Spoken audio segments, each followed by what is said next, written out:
one night, I was sleeping and was awoken by a man at the foot of my bed who I knew that instant was Jesus.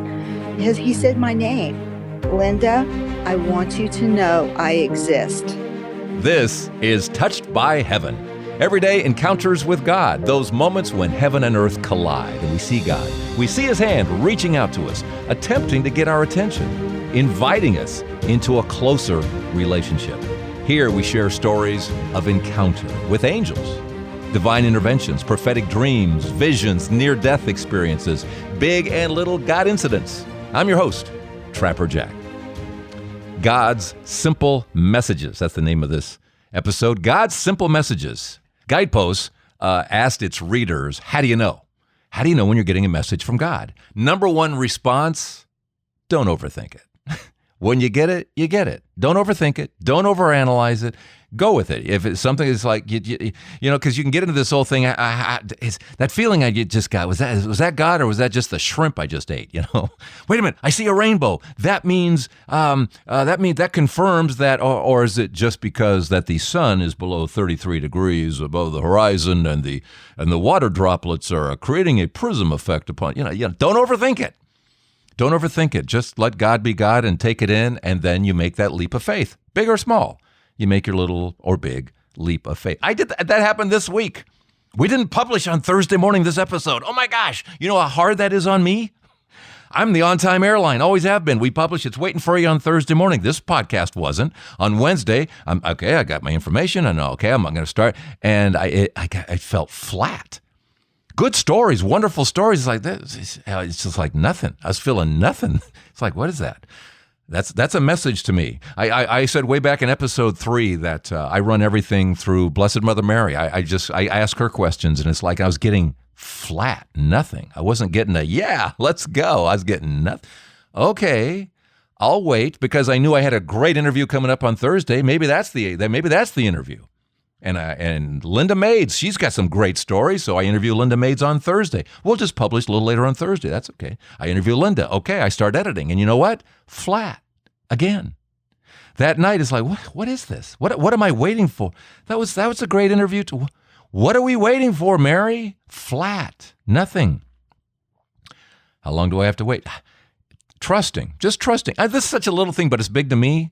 I don't know if it's big to you. I don't know if you even know what day these podcasts land. I don't know that you know or care or whatever. Some people do. They're waiting their Thursday morning. Why isn't it there? But I'm getting, it doesn't matter. You know, no one dies if it doesn't publish on Thursday morning, right? So I wait again. And then later on Thursday, hours after interviewing Lynda, she sends me a text. And the text says, oh, by the way, next time we talk, I'll have to tell you about this and that. Ding, ding, ding, ding. I see the that she wants to talk about in a story she has. Oh, that's what we're waiting for, the that. I'll take the this, but I need the that. Because the that is something that came up several weeks back, and it's our Lenten message. It's something we all need to be reminded of. And when we get to that part in this episode, I'll say, this is the that. Okay? Because that's what Mary was waiting for. That's what Jesus was waiting for. We needed that. Don't overanalyze it. Again, and you know who named this episode, by the way? The person that you're about to hear, Lynda Maides. We're going to go through her life, all the times, the Jesus moments when he actually showed up. And the dreams where, again, she was given messages. Or the times her life was saved by angels. All these things that have happened through her life, these wonderful things. And then at the end of all of it, I just simply asked her, what do I call this? And she called it. She named it. I mean, the simple messages that we get throughout the day or our life, listen for those simple messages. God's simple messages. Let's just accept God's simple messages with Lynda Maides here on Touched by Heaven, Everyday Encounters with God. I've had a few very, very interesting interventions in my life that I find interesting. And now that I hear you on the podcast and all the people that have had things that are very similar, I thought you should hear my story. Well, and isn't it reassuring?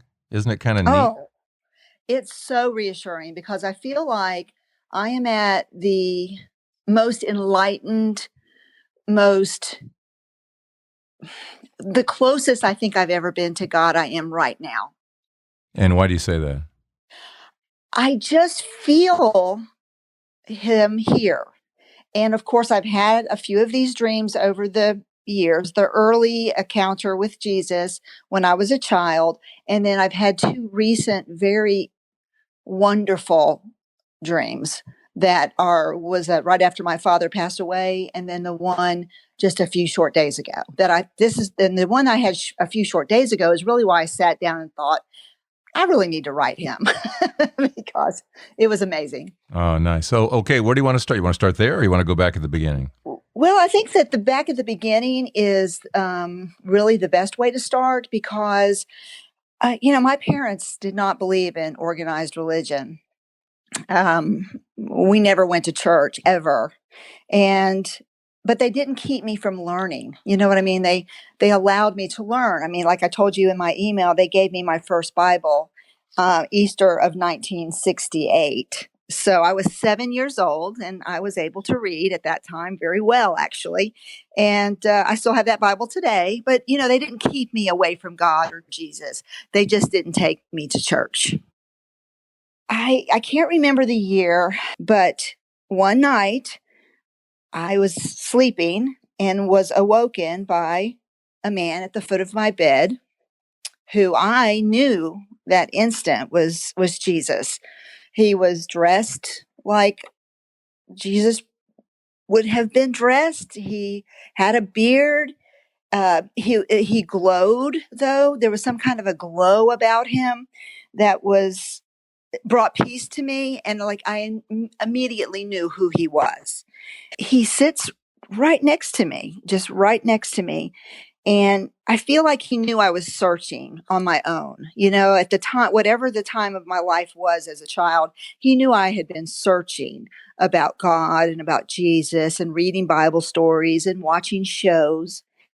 I just feel like he knew I needed to know this. And he simply said, and he said my name, Lynda, I want you to know I exist. That was it. That was all. And he was gone. It's been profound. It's been profound for me. Why do you think that message? Why that message? I think that he knew that I wasn't going to be exposed to any kind of organized religion. I knew that he was wanting me to know, don't fear, I'm here. And I just have had that with me my entire life. I've never doubted that he exists. So that's all I can say. Yeah, it's like he knew what you'd be up against. So let me just set the record straight here first, right off the bat. Right. Yeah. Right. Yeah. It was a very simple message. I can still see him. And it was a message that went straight to my soul and never left me. And I don't tell a lot of people about that particular happening. There's other things that have happened that I do tell people about because I think it's easier for them to, wow, but I just kind of keep that one in my back pocket and now it's out of my pocket. Yeah. Your podcast has given me like epiphanies or clarity, like, wait a second, that happened to me. So when I was 19 years old driving home from work, I had a person literally walk in front of my car, and I was probably going anywhere from 40 to 50 miles per hour in the dark heading home. And I was I was a kid, a teenager, and there was no time to react. This is like the other people who are saying, there's no time to react. You can't dodge it. You can't hit your brakes fast enough. And this person literally stepped out in front of me and they were in front of my car. I probably tried to brake. I mean, that would be obviously a thing you would do first. But I passed what I thought right through that person, because there was no way I could have missed that person. And I never really thought of it in those terms. I just thought maybe the person backed away fast enough. But then I kept thinking about it and the experience that I had. And I literally stopped the car about 100 or so yards. I don't know where it was, but I tried to see the person. I rolled the window down to see the person. I did not ever see the person. And I went, how did I miss him? How did I miss this person? And I never really thought of it as that same incident, but the person was in front of my car and I just blew right through it. Yeah. Right through the person. So when you listen to the podcast, because you would be the, fourth person, I think, to mention something similar to that, where cars drove through cars. It's usually cars through cars, and sometimes you can even see the person going through your car. That kind of craziness. I mean, and you remember how terrifying that is. When you have a human being walking in front of your car and you're going 40 whatever plus miles an hour. Yes. That's terrifying because you know they're dead. You're about to kill somebody. Yes.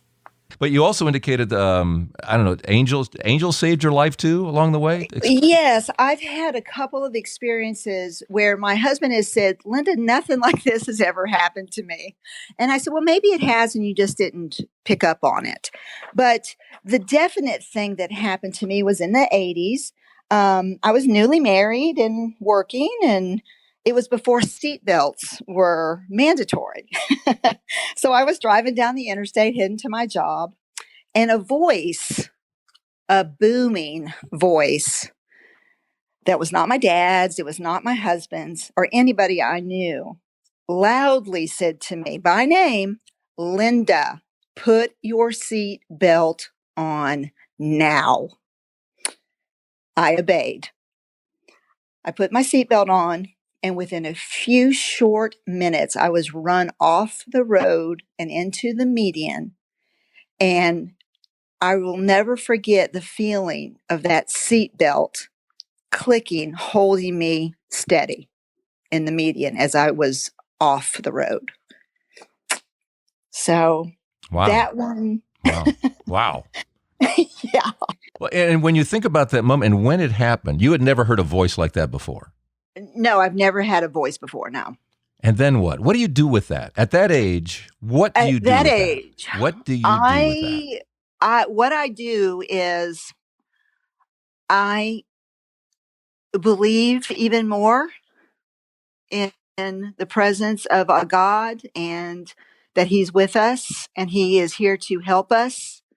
I've been saved, physically saved from something happening bad 3 times in my life, I believe, before I was a grown person. And my dad had a feeling that he had to rush to the bus stop. He had to get to the bus stop. So he left his work. He drove miles to get to us. And my job when I got off the bus was to get the mail. So I would go and grab the mail when we got off the bus and go home. We walked home. Well, there my dad was sitting on the back of his truck with the tailgate down. And we go, Daddy, what you doing here? And he goes, look in the back of the truck. In the truck was a dead 4-foot-long rattlesnake, which had wrapped itself around the post of the mailbox. What happens if Lynda gets there first? He got there. He killed the snake, wrapped around the mailbox pole, and waited for us to get off the bus so he could show us and tell us the story. Jeez. Wow. Isn't it amazing how people feel that push and they don't even understand it? They just... So your dad, despite not, this isn't this interesting how God protected you through your dad who was not connected. That's what I'm saying. God has looked out for me all my life. And, I wonder, sometimes you don't feel worthy. You know what I mean? What is my purpose? I haven't reached that purpose yet, but every day now and since really having my children, I've tried to be as good to people and as loving and as forgiving as possible. I've grown every day, I do believe. You must be living your purpose. I mean, you're probably in the right industry you're supposed to be in, the travel industry and vacation industry, which is what you're in. Whatever it is, you're doing something right here. You're I connected. hope so. You know? I am connected. I am connected. I do believe it. And I appreciate it. I think, and I talk more to God now because, I have a relationship that I am keeping him in the room now. He's there, and I've asked him to help me speak clearly to you because I also battle with a stuttering problem. So I have to move my hands when I talk, not to stutter when I'm nervous. Well, then podcasting is perfect for you.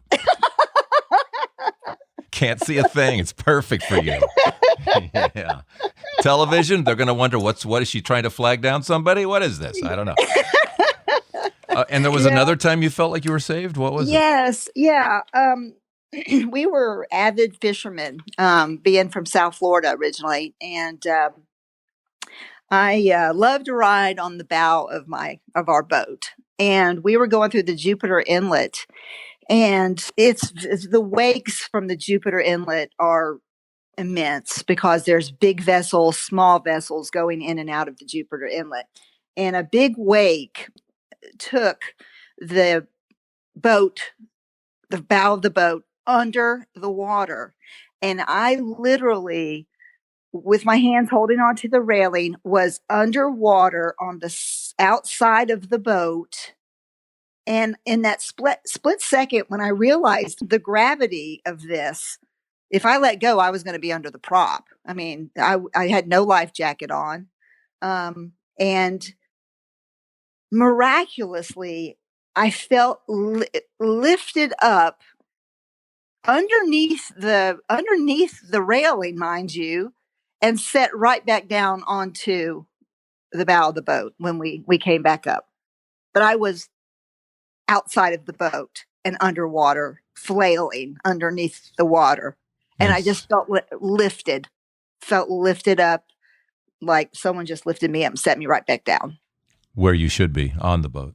Exactly where I should have been, but I was not there. Wow. Yeah. How old were you then? I was probably 11. Yeah. Wow. And some of the things that I'm telling you today, I didn't really feel like these were God incidences necessarily. I just felt lucky. But your podcast has kind of made me realize, Lynda, what you experienced was a miracle. There's no way I should have been able to hold on to the force, as a child, to be held on to the force and gotten back into that boat like I did without some help. Well said. Well said. For you, Lynda, it's like, this conversation that started when, I'm sure it was before this, but physically manifesting to you at age 7 with Jesus in the bedroom and saying, I exist. Right. I call these conversations, these are like love conversations. They all have a purpose. They all have a way of God saying, hi, I'm here, I love you, redirecting us sometimes, saving us sometimes, whatever it is, but they're all these beautiful, ongoing, lifelong conversations. So, and one of the things I love talking about, especially when I give talks, is to take those moments, as you just said, those coincidences along the way, and really take a look at your life now. Those turning points, those people you met in it's odd I met that person because that person ended up changing my life, or redirecting, or because of that person I met this person, or I got into you start looking back at those blessings totally different now. Totally different. Well, it's funny, the right turn, left turn, you just mentioned, just a few short days ago, I go home a certain way when I leave the rental house that we have in Pigeon Forge. It's a left turn. And as I was just about to approach the stop sign, in my brain, it said, don't go left, turn right. And I followed that intuition, that voice in my head. It wasn't a verbal voice. It was something in my head that said, don't turn left today, turn right. And I told my church about it. I said, I just had this feeling. I better go left, or better go right instead of going left like I usually do. And they said, "Well, did you hear anything? Did you hear that something happened?" And I said, "No, I was the something that would have happened." That's beautifully put.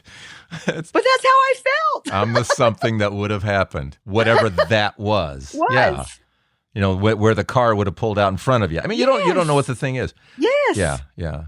I've talked about how I'm gonna give Zoltan Jaska a plug here because he's been so supportive of everything we do. He's I don't know if you remember the story of the truck driver who was driving through St. Louis and he's in the middle lane, needs to move over, and his steering wheel is locked. He cannot move the car. He's freaking. It's like takes the foot off the accelerator because at some point this road's going to bend and he's going to be in a horrible accident. Takes the foot off the accelerator a bit, and that's when the car on his right side came out of the blind spot. He couldn't see that car. And that's when that car passed. He would have crushed that car. And instead the car passes, and then his steering wheel could move. Oh, wow. And it's like, okay, who is God blessing more, Zoltan? Or who on earth was in that car that God needed to protect that maybe wouldn't have fared so well? We all go through life being blessed, and we don't even know it. Exactly. We don't know that turning right instead of left. We don't know. Well, I feel like I'm on, like God is really, He and I are really kind of like on the same page right now, because lately I've been having those kind of things like, boy, I wish I could find, and then boom, there it is. Or, oh, I wish I had. But the neatest thing is the other day, when the Samaritan purse, they do the boxes and to send to children over Christmas. And I was like, I wish I had a couple of those boxes, because I'd like to fill them up and send them off. Well, the next day, for some reason, I decided I would move my couch into a different position. What's under the couch but 2 Samaritan purse boxes? So, nice. And it's like, nice. Wow. So there's been that kind of thing going on, and the nice thing is I have been sharing, my stories more and talking about these things more, because I think in part because your podcast has given me that courage to talk about it, and that people are not going to think you're crazy. That how could all these things happen to you, Lynda? Really? Come on. But it's true. I mean, I would not lie about something like this, okay? Because God's in the room here. Amen. Yeah. No, I think it's great. I think more people having the courage to do it and making other people aware that this is the way Jesus works and this is how He's working all around us. We're kind of oblivious most of the time, and when we're not, it changes your life, and it gives you peace too, as you undoubtedly know too. Suddenly, you have that peace.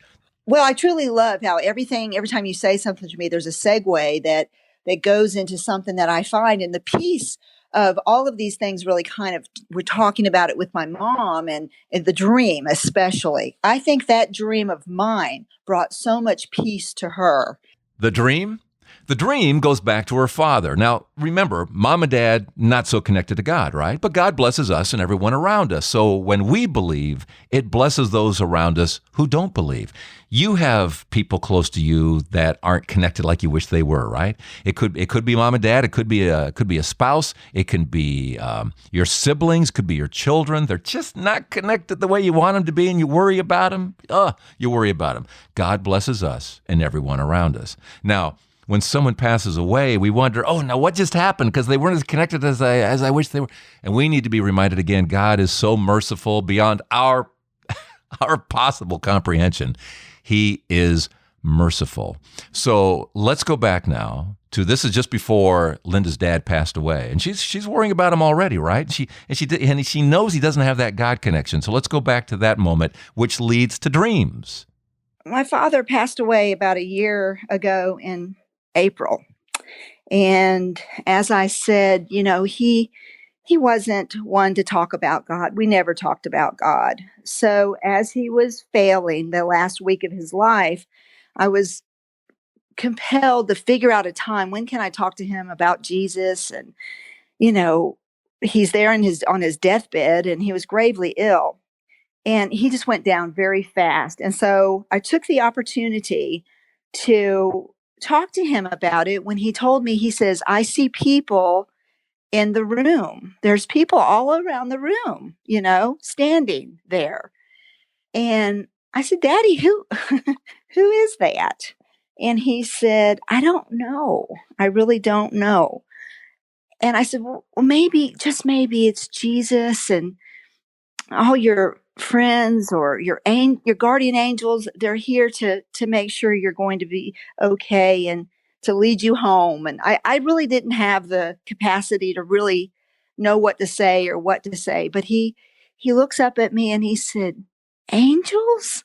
With the biggest smile and the biggest, I don't know, happiness in his heart. And I said, yes, Daddy, Jesus and the angels are with you right now. And so it was really the only conversation I could ever have about Jesus at any time, or God, or anything, was right there near the end of his life. But they weren't people that he could say, oh, there's Aunt Susie or anything like that. No, and he's dead. We tried. It happened a couple of times, and we asked him to identify them, and he said he couldn't. He didn't know who they were. But that last 24 hours of his life, he still was seeing them. Yeah. Part of why I think the dream happened is I was so afraid of where did he go? I've been a Christian for a very, very long time. And, he never protests, to be a Christian ever in front of me. But, so I was worried. I was worried. Where did he go? So not too long after my daddy's passing, I had a dream, and I was standing in the most undescribable place. And what I was saying in the dream was, where am I? Where am I? And I'm looking around. There's these beautiful colors. It felt like I was seeing every possible color that could be made. It seemed to have a horizon. It was bright and beautiful. And but I was confused. Where am I? Where am I? And I looked down to what I thought was the ground, and there's my dad laying there. And I go, Daddy, you're dead. His head turns to me, and he goes, it's beautiful. And he shuts his eyes, and the dream ends. Wow. Yes. That's reassuring, isn't it? Oh, I have chills every time I think about it. I think about it all the time. And I try still in my mind's eye to describe the beauty that I saw. It's remarkable. It's beautiful, just like he said. So going back to Mom now. I had given her a daily Bible reading book after he passed away, because I thought, it's now or never, Lynda. You've got to start talking about God to your mother. Even though she didn't go to church and she doesn't go to church, I still feel very strongly she believes. Okay. And so I walked in the other day, and we talked a little bit again about the beautiful dream about Daddy and how we miss him. And she said, I've been reading that book that you gave me. So my mom now is reading scripture, which is wonderful to hear. Wow. Nice. Isn't that reassuring? Isn't that nice? Yes. Isn't that nice? Yes. Yeah. The last dream, it was just a few short days ago. And that's why I wanted to tell you. That's why I wanted to email you. Another dream, I was going about my day in this dream. I was running errands to grocery store, to the bank, etc. Okay, just a regular day in this dream. But everywhere I went, there was Jesus, and he was smiling, or he waved at me. So, I mean, this was multiple things I did throughout this dream, like the bank, like the grocery store. So I end up at my house and I look out the window and there he is in my yard. And I run outside, amazed, obviously. And Jesus motions me to come closer to him. And when I did, he enveloped me in this hug that was this beautiful, warm embrace that I still can feel that embrace. And he said to me, I'm with you always. I'm everywhere you go. It's okay. I think that's just a great message. And that's part of my talk, is when I talk about, this was the realization when God restored my vision for a minute at night. He did it during the day as well, many years ago. But in that moment of turning the lights, God created this light in the room. There wasn't a light on in the room, but my whole bedroom was illuminated at 2:30 in the morning as I was getting up for work. And the whole room was illuminated, and the ceiling light wasn't on, and the two lamps weren't on. I'm looking all over for the source of the light. Later, I would realize the source was Christ, that he is the light, right? Right. And that he was saying to me in that moment, I'm here. I'm always here. Whether the light's on or off, I'm here. Whether you can see or can't see, I'm here. Whether I heal you or don't heal you, I'm here. Always know that I'm here. We don't understand that every thought that passes through, it's like there is this direct connection with each and every one of us, as if we were the only living thing ever created, that we are connected to God that way, and he is just so aware of everything in our minds, in our bodies, everything. Yes. At every moment. We have no idea. We forget this. We forget it, which is why it's such a joke when we try to hide things from anybody. It's like, he knows everything. He knows everything. It's funny it's funny you say that, because my husband and I are going through a pretty tough time in that we are so busy. There's no time for us. We have our own businesses. We are just doing so much. We had a house that was in the Gatlinburg fire. That's a whole nother story of interventions to get into at a later date. But it's amazing. I was feeling really down before the dream. Like I felt overwhelmed is the word. Overwhelmed. And I felt like he just stepped in and said, it's okay, girl, you got this. I'm here.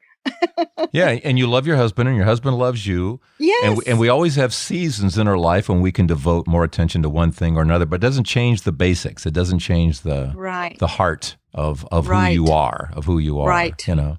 Right. I think that's beautiful. I think that's beautiful, just to say, hey, I'm always here. I'm always here, no matter where you go. I've always said, we got to keep Jesus in the room. He's always got to be, because if he's always in the room, you're less likely to yell at people. You're less likely to say lousy things in an email. You're less likely to flip somebody off on the road. You're less likely. Exactly. You're just not going to, if Jesus is with you. You're just not going to. That's beautiful. I think all of these things have just strengthened my faith, because I had 6 miscarriages before I had my first child. So I had to go through a lot, and my husband and I had to go through a lot. And so maybe he was preparing me to be able to know that he was there, even though I doubted he was there for sure by the end of it. It was tough. When you say you doubted, because there's just no way someone should have to go through this, that kind of thing. Exactly. 3 years, 6 miscarriages later. Yeah. A good and merciful God would never allow that. Is that kind of where you went? Yeah, I went through that. Mm-hmm. I went through that. Yes, I did. I'll have to say, I remember the day that I hated God. Yes, for doing this to me and my husband. Yes, I remember that day, and it was a low day, but the power of prayer is a wonderful thing. And so after I had 6 miscarriages, and we started looking at foster care and possibly adoption. We thought, well, what else can we do to have a baby in the house? That kind of thing. So I kind of resigned that I wasn't going to have a child. I was just so devastated by that time. And I was working at a large company, and a girl told me, she goes, Lynda, I belong to a large church in Asheville, North Carolina. We were in Asheville at the time. And she said, you're going to be put on our prayer list. And a lot of people are going to be praying about you and for you to have a healthy baby on Sunday. And the next month, I was pregnant with who became my first child, my daughter. And I've always accredited that viable child, that beautiful baby girl that I gave birth to those prayers. Always. Good for you. I've always given the glory to him on that one. Good for you. Is that what snapped you out of this anger with God, or did something else happen before that? No. It was the miscarriages that it just... I just remember one day when I was at my lowest point where I hated every woman that was having a baby, every I just hated the thought of anybody else having a child. And I just hated everything. I hated everything. And God got thrown into that mix. Yeah. Now comes the that moment. This is the that. When you sent me the text, I went, you had a this and a that. And it's like, I think this is the that. Well, if you're talking about when I thought that God probably was pretty unhappy with me, is that the that you're talking about? Uh-huh. I married a wonderful guy. I told you that. I have a wonderful Christian husband. But the miscarriages were devastating to both of us. And our marriage was hurt horribly because of what we had gone through. And I was devastated. I was lost. And what I did was, I was so hurt that I really did things that God would not approve of, and I didn't love anybody at that time. Nobody. I didn't even love myself. And so we separated, and this man just loved me so much and has so much forgiveness for me that I realized I had to turn my thinking about my worldly happiness, just what was going to be happy for the moment. You know what I mean? What was going to, make me happy, and start to do what God commanded me to do. And that was to honor my marriage, the 10 Commandments. So I humbled myself in this way that was gut wrenching, and I was crying, and I said, forgive me, Lord, for everything I've ever done, everything, for all the people I have hurt, for hurting my husband, for not listening to you and trusting in you. And I begged for forgiveness. I literally begged for forgiveness. And my husband started to do the things that I told him that he did everything that would make me fall in love with him again. And he had patience in me because he didn't want to give up on me. And when I turned myself back over to God, my relationship blossomed with my husband, and my relationship with God became a priority and was palpable and strong. And the peace that I had was just unbelievable. And that's that I had to humble myself and beg for forgiveness because I was letting this world get in the way of my relationship with my husband and my God. A few weeks back, I talked about how God disciplines us throughout our lives. Did you feel disciplined by? Absolutely. Tell me. Absolutely. At the time, though, you didn't know that's what that was, did you? No. Yeah. I didn't. Blessings weren't coming my way because my relationship with who I needed to be with and where I needed to be and my God. And I was, misguided, misdirected. So blessings were not coming my way. I was just going through the motions and living a worldly life. And once I turned it all over to him, everything changed and changed rapidly. I mean, my heart changed that day. That day I knew I had made the right decision.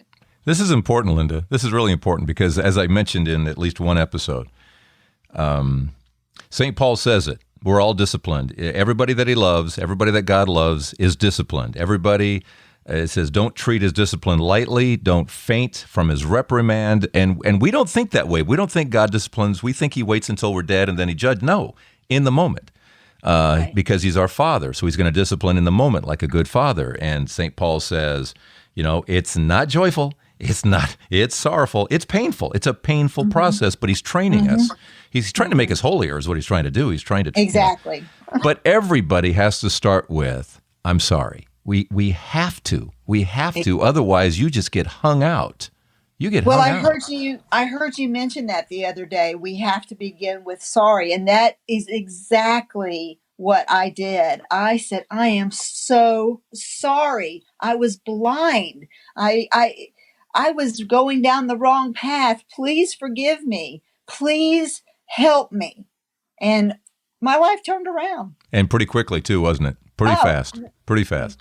So fast that it's just unbelievable how fast. It was like I was back in his arms again. And it's like that dream that I had, the dream where Jesus enveloped me in the hug and he was smiling everywhere I went. And he told me he was everywhere I went and that everything was okay. And he was happy. He was happy with me. That's what he was happy about. So merciful. He is so merciful. I know it. Incredibly. Amen. There is that peace and happiness that comes with that bearing of your soul and your, all your faults, and saying, I'm not going to, and saying, I repent. I repent of this. And so discipline followed by the beautiful blessings that just get turned on again. It's so cool. Yes, it is cool. I mean, look at the, I want to say the power we have. It's all his power. But look at how much control we have of that because it's just a natural, it's the way God works. There's cause and effect. It's beautiful how he works. It's like you said, he's the best type of daddy that can be out there. Yes. How do I title this episode? Well, I've had this lifelong connection with God that is just pure and simple messages. I think of the last dream that I had. What a simple message. I am here. I am with you always. It's okay. As a child, Lynda, I want you to know I exist.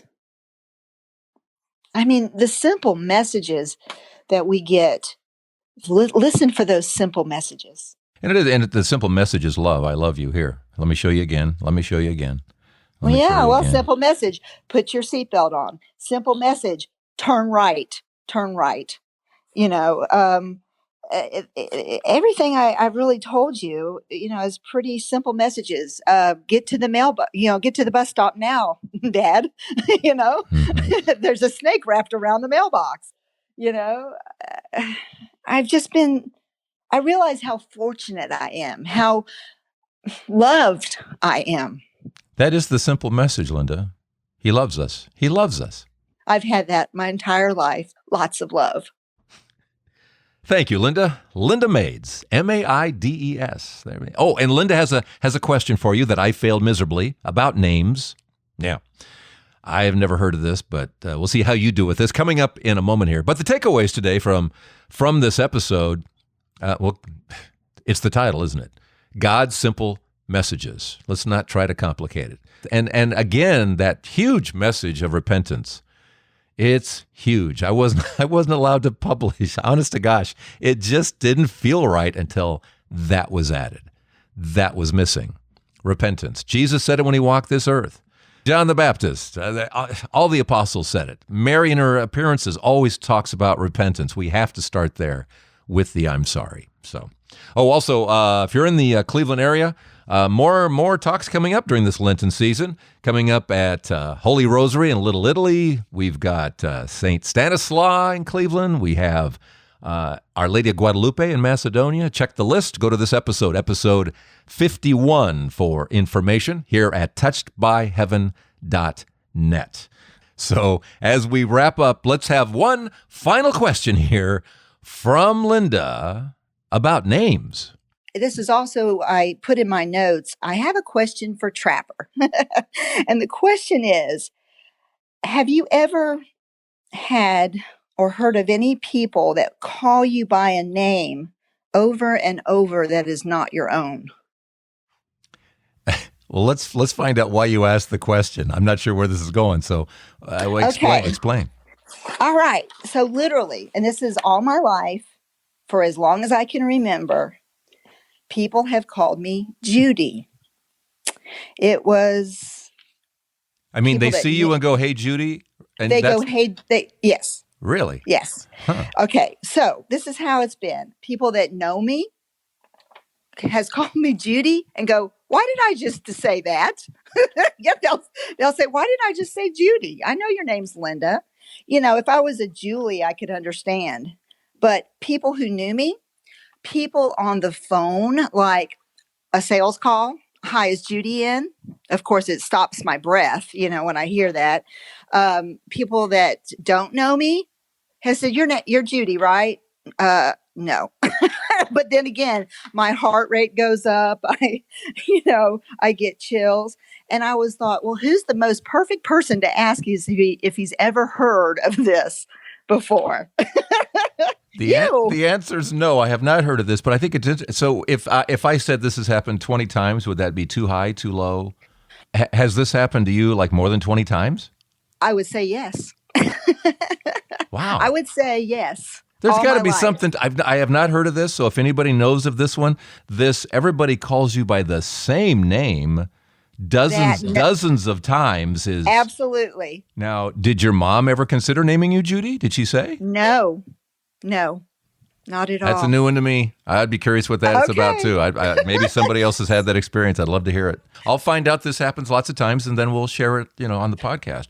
How do you pronounce your last name, Lynda? How do you pronounce your last name? It's Lynda Maides. Just like Maides. Okay. Maides. I'd not seen that word, but that name before. That's interesting. Yeah, it's an English version of probably maiden or something. It probably got changed over the years. There's not very many of us. And I just looked it up. Maides, it means Judy.